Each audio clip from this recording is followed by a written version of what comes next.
Paz seja com todos. Hoje nós vamos falar sobre um episódio narrado no capítulo 7 do livro de Josué, mais conhecido como a Capa de Acã. Israel foi derrotado em uma batalha que seria sem maiores dificuldades em razão de um pecado oculto. Veremos a seguir as consequências da desobediência, as consequências da infidelidade para com Deus. Já deixem o like para que o vídeo possa atingir mais pessoas e ser divulgado na plataforma do YouTube. Vamos ao estudo. Embora o objeto do nosso estudo seja o capítulo 7 do livro de Josué, vamos ler alguns trechos do capítulo 6 para que possamos nos situar melhor no contexto. No capítulo 6, nós vemos a difícil conquista de Jericó, uma cidade altamente fortificada. Então esta sim seria uma batalha extremamente difícil, mas que foi vencida pelo povo de Israel. Vamos ler apenas alguns versos e em seguida a gente já passa para o capítulo seguinte. Jericó estava completamente fechada por causa dos israelitas. Ninguém saía nem entrava. Então o Senhor disse a Josué: saiba que entreguei nas suas mãos Jericó, seu rei e seus homens de guerra. E mais adiante, nos versos 16 ao 24, na 7ª vez, quando os sacerdotes deram o toque de trombeta, Josué ordenou ao povo: gritem, o Senhor lhes entregou a cidade. A cidade, com tudo o que nela existe, será consagrada ao Senhor para destruição. Somente a prostituta Raabe e todos os que estão com ela em sua casa serão poupados, pois ela escondeu os espiões que enviamos. Mas fiquem longe das coisas consagradas, não se apossem de nenhuma delas, para que não sejam destruídos. Do contrário, trarão destruição e desgraça ao acampamento de Israel.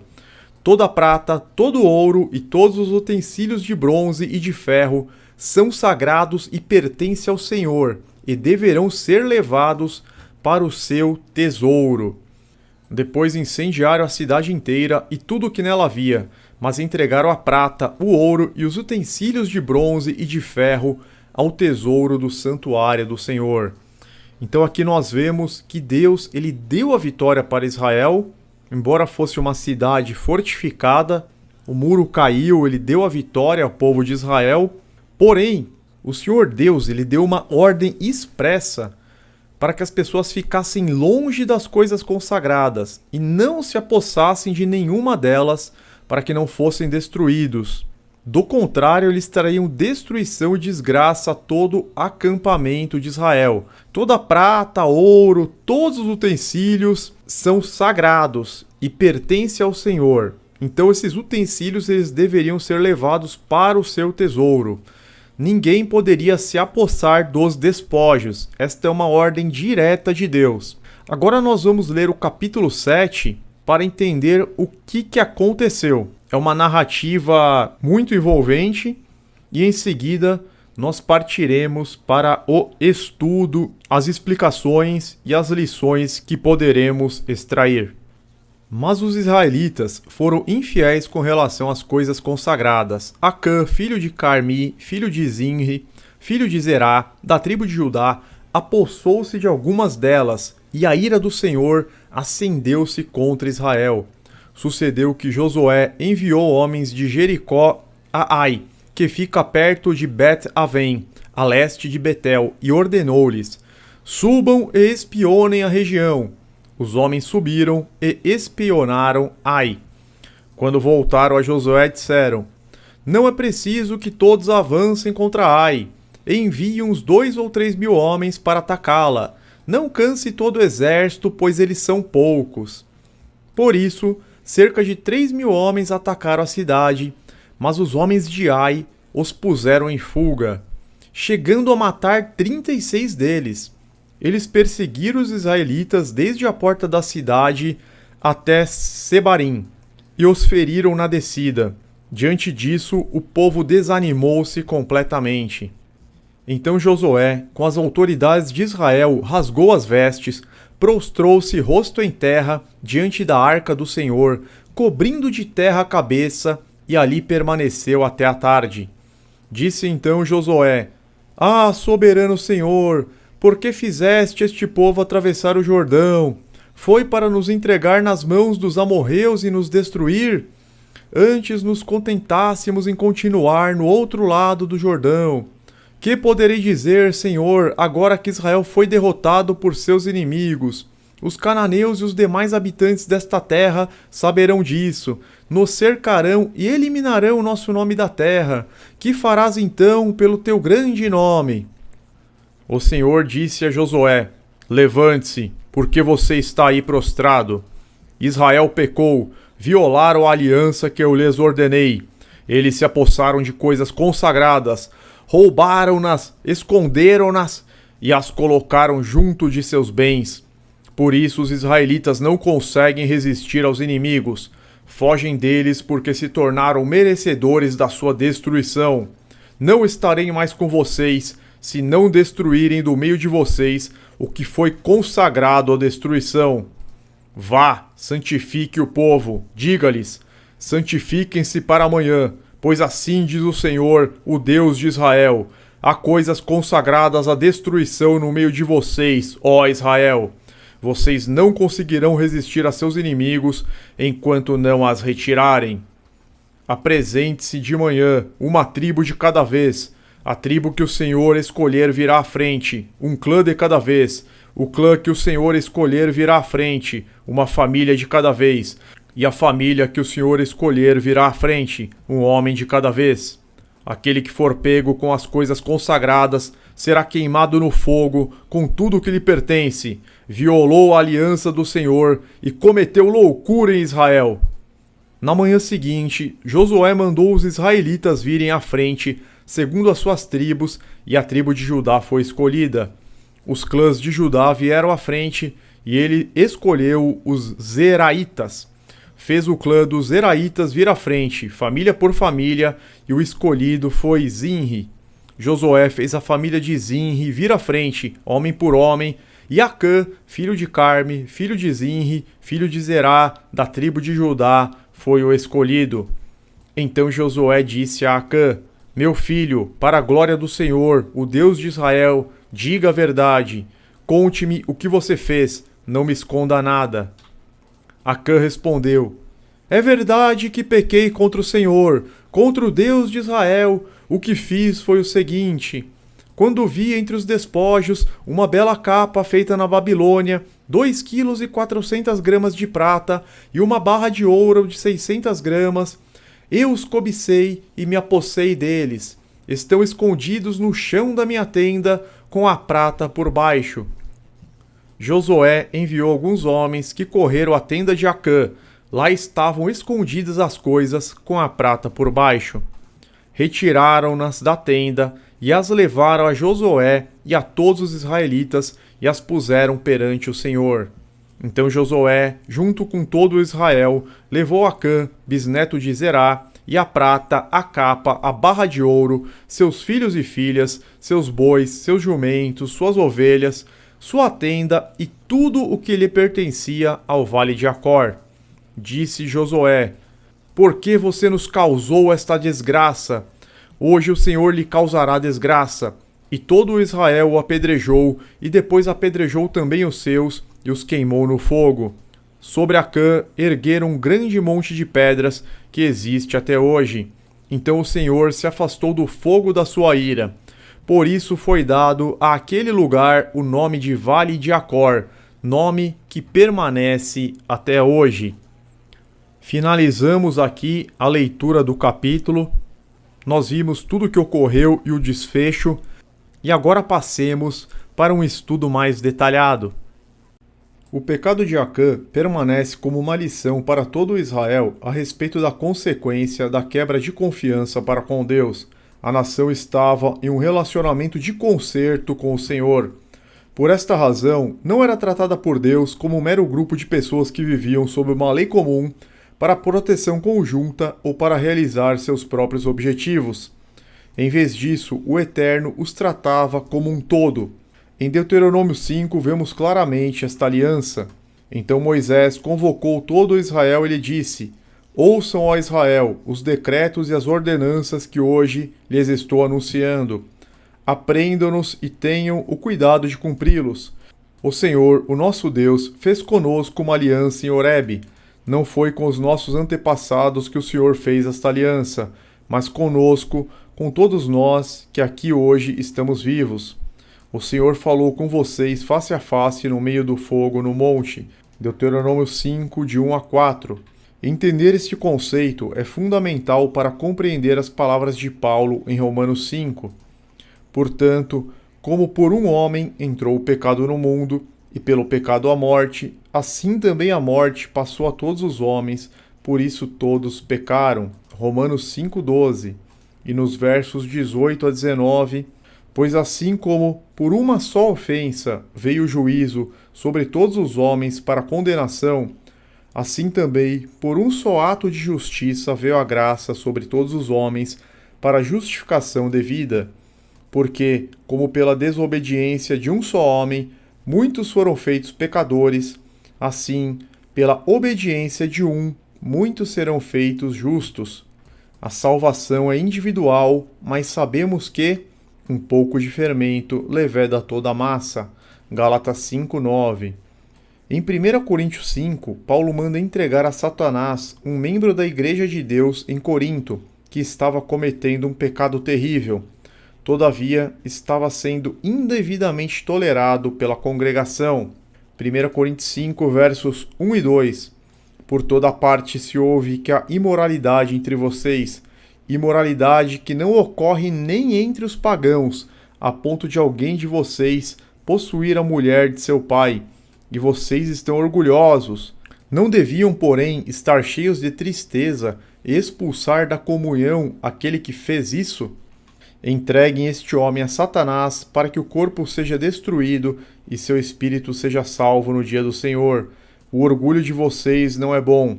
Vocês não sabem que um pouco de fermento faz toda a massa ficar fermentada? Livrem-se do fermento velho para que sejam massa nova e sem fermento, como realmente são.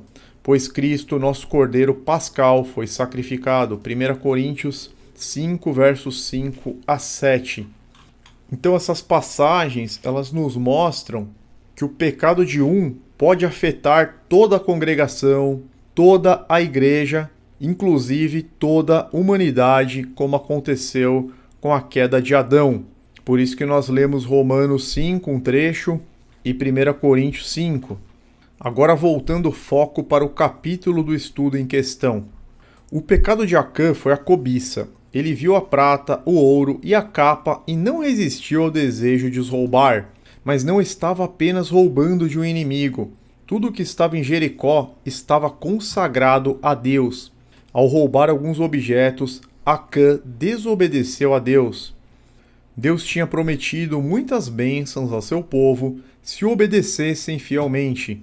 Com sua ação, Acã mostrou que não respeitava nem confiava em Deus. Seu coração não era fiel. Podemos pensar que Deus não se importaria com coisas pequenas, mas na verdade Acã trocou a aliança com Deus por esses objetos. Ele achou que um pouco de dinheiro e uma capa tinham mais valor do que amar a Deus. Isso também nos lembra do acontecimento no Éden, em Gênesis 3, quando Adão e Eva tomaram e comeram do fruto proibido. O problema não era o fruto em si, mas a total e deliberada desobediência quanto a um mandamento de Deus.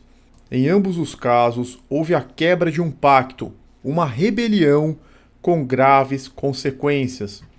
Você desobedecer uma ordem direta de uma autoridade suprema é considerada uma rebelião. No Éden houve uma rebelião, houve um desacato, houve a quebra de uma aliança, de um pacto, do mesmo modo que houve no acampamento de Israel. Acã corrompeu não apenas a si mesmo, mas a todo Israel. Eles não eram mais aceitáveis a Deus, porque, na pessoa de Acã, infringiram o pacto divino, prevaricaram nas coisas condenadas ao tomar para si aquilo que Deus havia proibido. Portanto, Deus não mais agiria em favor da nação, expulsando os cananeus. Somente depois que Acã e a sua família receberam o justo juízo divino, Deus liberou Israel da culpa e responsabilidade no caso. Nos versos 6 a 9, vemos Josué rasgando as suas vestes, cobrindo a cabeça de terra em gesto de extrema tristeza e reclamando a derrota perante a Deus. Ele expressa o conflito entre o conhecimento da promessa do Eterno, de que Israel seria vitorioso, e a experiência prática da derrota. Trata-se de um conflito comum para os crentes, quando a experiência momentânea parece contradizer a fé. Mas é claro que por trás disso existia um motivo. O pecado de Acã não foi simplesmente um roubo de bens ou cobiça. Ele desafiou a Deus claramente, desobedecendo ao seu mandamento. A punição de Acã foi um aviso para todos os israelitas.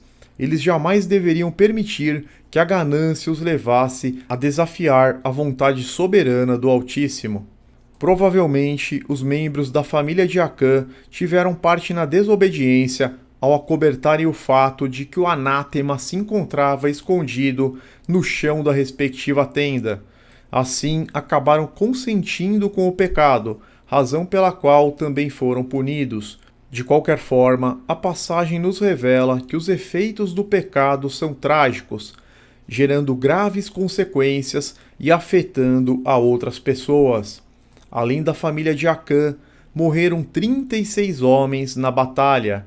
Esta primeira e mal sucedida batalha em Ai exemplifica a parceria entre Deus e Israel durante a conquista de Canaã, quando o povo apenas presumia ter o poder de Deus e lutava sem consultá-lo, não era vitorioso. O que teria sido uma vitória fácil converteu-se em uma dolorosa derrota, porque Deus não estava com eles. Em Romanos 8,31, vemos a seguinte passagem: Que diremos, pois, diante dessas coisas? Se Deus é por nós, quem será contra nós? Mas e se Deus for contra nós? Já pararam para pensar nisso? Por isso, não devemos dar brechas ao pecado. Um pecado oculto das pessoas continua exposto diante de Deus, que tudo vê. Nesse sentido, podemos citar o Salmo 139, que demonstra a clara onisciência do Todo-Poderoso. Senhor, tu me sondas e me conheces. Sabes quando me sento e quando me levanto. De longe percebes os meus pensamentos. Sabes muito bem quando trabalho e quando descanso. Todos os meus caminhos te são bem conhecidos. Antes mesmo que a palavra chegue à língua, tu já a conheces inteiramente, Senhor. Tu me cercas por trás e pela frente, e pôs a tua mão sobre mim. Tal conhecimento é maravilhoso demais e está além do meu alcance. É tão elevado que não o posso atingir. Para onde poderia eu escapar do teu espírito? Para onde poderia fugir da tua presença? Se eu subir aos céus, lá estás. Se eu fizer a minha cama na sepultura, também lá estás. Salmo 139, versos 1 a 8. Isso deixa bem claro a plena onisciência de Deus Todo-Poderoso, que tudo sabe, que tudo vê. A narrativa também enfatiza que pecados secretos são abertamente conhecidos por Deus, e no tempo devido todo pecado será detectado e tratado. Paulo disse, em 1 Timóteo 5,24, os pecados de alguns homens são notórios e levam a juízo, ao passo que os de outros só mais tarde se manifestam, que foi o caso que nós estamos analisando. Só mais tarde o pecado se manifestou tragicamente. Não era um pecado notório a todos, era algo escondido. Mas por causa da vitória final que Cristo obteve na cruz, o pecado não tem mais domínio sobre o cristão que experimentou o novo nascimento pelo Espírito de Deus. Mas, assim como os cananitas, o pecado defenderá o seu território no coração e não se entregará facilmente. Devemos lutar todos os dias contra o pecado e a tentação e obter a vitória pela fé e pela obediência. Então nós entramos aqui também na perseverança dos santos. É uma luta diária contra o pecado, é uma luta diária contra a tentação. É importante lembrar que a vitória sobre a tentação não impede a chegada da próxima tentação. A santificação é um processo que dura a vida inteira. Façamos hoje mesmo uma análise em nossas vidas para identificar se existe algum anátema, algum pecado reiterado ou, entre aspas, escondido, e abandonemos antes que a ira de Deus recaia sobre nós. O Pai Celestial é longâmino, misericordioso, rico em graça e tardio em se irar. Ele ama a todos que o temem e fazem a sua vontade. Em Provérbios 28:13, a Bíblia diz que quem confessa e abandona os pecados encontra a misericórdia de Deus. Devemos nos dirigir a Deus confessando os nossos pecados, demonstrando arrependimento, e por intermédio do seu Filho, Jesus Cristo, ele nos perdoará. Para finalizar, traremos à luz duas passagens da primeira carta do apóstolo João. Meus filhinhos, escrevo-lhes essas coisas para que vocês não pequem. Se, porém, alguém pecar, temos o intercessor junto ao Pai, Jesus Cristo, o justo. Ele é a propiciação pelos nossos pecados, e não somente pelos nossos, mas também pelos pecados de todo o mundo.